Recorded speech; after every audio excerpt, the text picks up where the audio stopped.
Bonjour à tous, bienvenue chez moi. Je sais que ça fait longtemps qu'on s'est pas vu, mais ça fait pas si longtemps, ça fait quoi? Ah ouais, 3 mois en fait. Mais le plus important, c'est que je sois de retour en pleine forme. Et je vais pas vous cacher qu'avec tout ce temps, quelques trucs ont changé. Déjà, l'appart, vous voyez, il y a une nouvelle disposition. Mais même moi, au final, je pense que j'ai changé. Je sais que ça peut en choquer certains, mais je me suis mis à la lecture. Donc pour cette nouvelle vidéo, je vais vous présenter les livres que j'ai lus récemment. Il y a celui-là, qui est vraiment pas mal. Il y a beaucoup de mots, et en fait, c'est avec plein de pages et tout. Franchement, il est vachement intéressant. Il y a celui-là aussi, qui est vraiment pas mal, qui raconte un peu l'histoire d'un mec qui a vécu une histoire un peu horrible. Donc voilà, il est vraiment sympa ce livre. Évidemment, c'est faux. Le premier, je l'ai même pas commencé. Et le deuxième, je l'ai pas fini.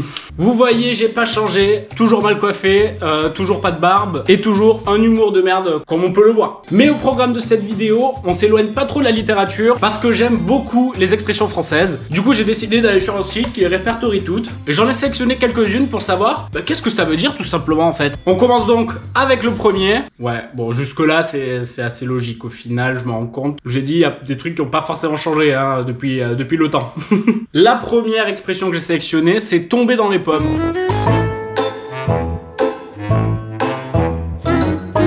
Pourquoi quand un gars fait un petit malaise, on dit ah bah il est tombé dans les pommes? Parce que rarement quand quelqu'un fait un malaise, on tombe dans des fruits, enfin c'est un délire, personne ne fait ça. J'ai donc décidé de chercher et de vous dire et de vous partager pourquoi on dit tomber dans les pommes. Alors le site de l'internaute nous dit quoi?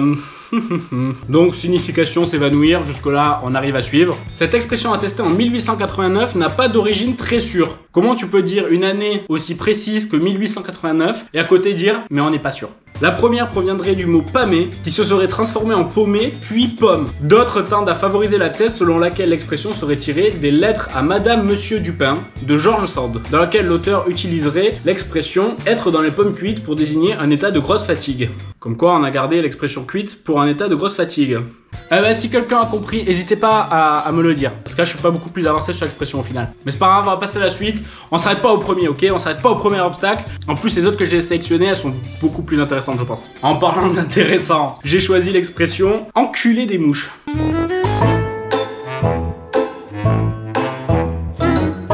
Désolé aux plus jeunes qui regardent, voilà, il va y avoir des petits gros mots, hein. En même temps, je l'avais dit que c'était chaîne pour enfants. Hein. Déjà, pour ceux qui savent pas ce que ça veut dire, en gros, ça veut dire pinailler sur les petits détails, pas comme ce que je fais moi avec YouTube, vraiment, c'est à l'arrache. Tout comme pinailler au sens très proche, le mot principal de cette expression, qui date de la première moitié du XXe siècle, a son origine dans la partie basse de l'anatomie masculine. C'est bien tourné, excusez-nous, messieurs les intelligents. Pardon, monsieur Expressio.fr. L'action suggérée ici pour qu'elle soit réussie sans dégâts et un peu explosif et mortel pour la petite bête.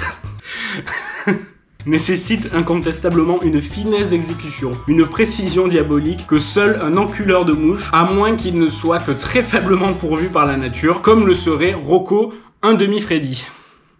Oubliez ce que j'ai dit sur Expressio.fr qui se prend pour plus que tout le monde pour utiliser des mots scientifiques. Après c'est très joliment dit. Je suis pas sûr du jeu de mots Rocco un demi-Freddy. Cela dit, l'expression se rapporte ici à des personnes qui poussent le bouchon. Pour peu qu'on puisse appeler bouchon ce qui sert à l'action citée, il faudra poser une question à une mouche.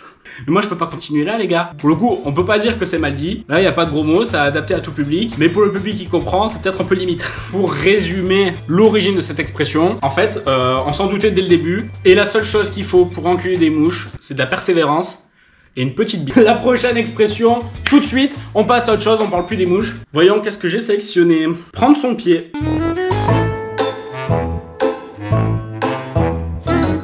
Apparemment il y a une constante.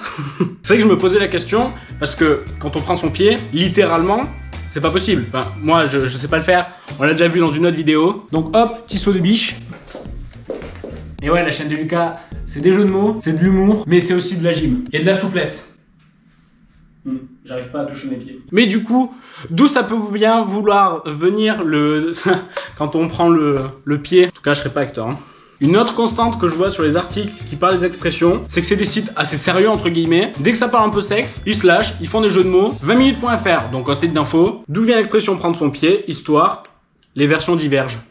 Les gars, vous êtes partis où là? On dirait ma chaîne. On sait pas où vous allez.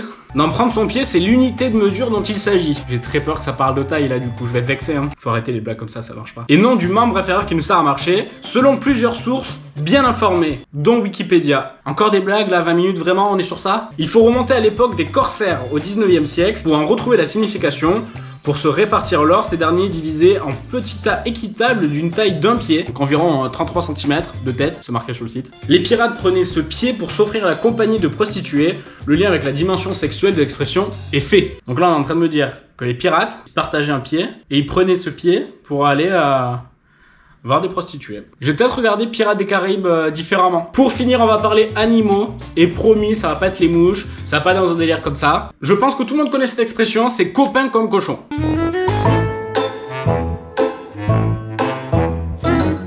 Alors d'où ça vient? Moi personnellement j'ai jamais croisé beaucoup de cochons dans ma vie. Pour être très honnête, je suis transparent avec vous, je connais très peu de cochons. Mais est-ce que s'il faut ils sont comme nous? Peut-être que le samedi soir ils font des petites soirées avec le masque, j'ai le droit alcoolique, moins de 6, tout ça, hein, on essaye de sortir de tout ça.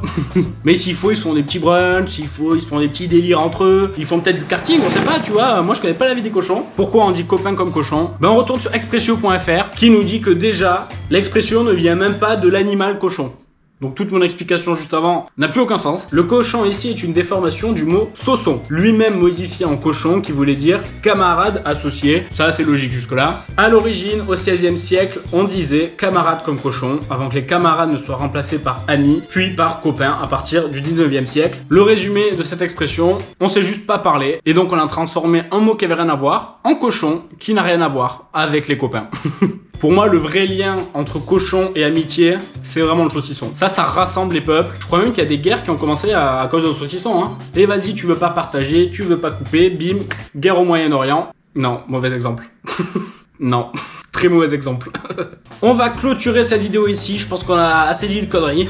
J'aimerais savoir s'il y a même une seule personne qui va retenir ces informations. Parce que même moi, je les ai déjà oubliées tellement elles sont décevantes. Mais attendez, là, partez pas là, tout cela. Je vais vous donner une expression qui sera le café du pauvre. Et à vous de me dire dans les commentaires ce que ça veut dire pour vous. Après, je répondrai avec la vraie explication. Vous allez voir, c'est assez étonnant. Je suis en train de faire du teasing sur les commentaires, là, ça le fait plus là. C'est que vraiment, faut que je reprenne les vidéos, prendre un petit peu les habitudes. En parlant d'habitude, on n'oublie pas de s'abonner, ça c'est très important. Vous pouvez aussi mettre un petit pouce comme ça. En fait, sous la vidéo, il y a des pouces. En fait, ça c'est un bug, il faut pas le toucher, sinon ça fait exploser votre ordinateur. Par contre, celui-là, vous pouvez y aller sans problème. On se retrouve très vite. Je vais pas dire la semaine prochaine parce que on voit bien que niveau rythme, on n'est pas au top du top encore.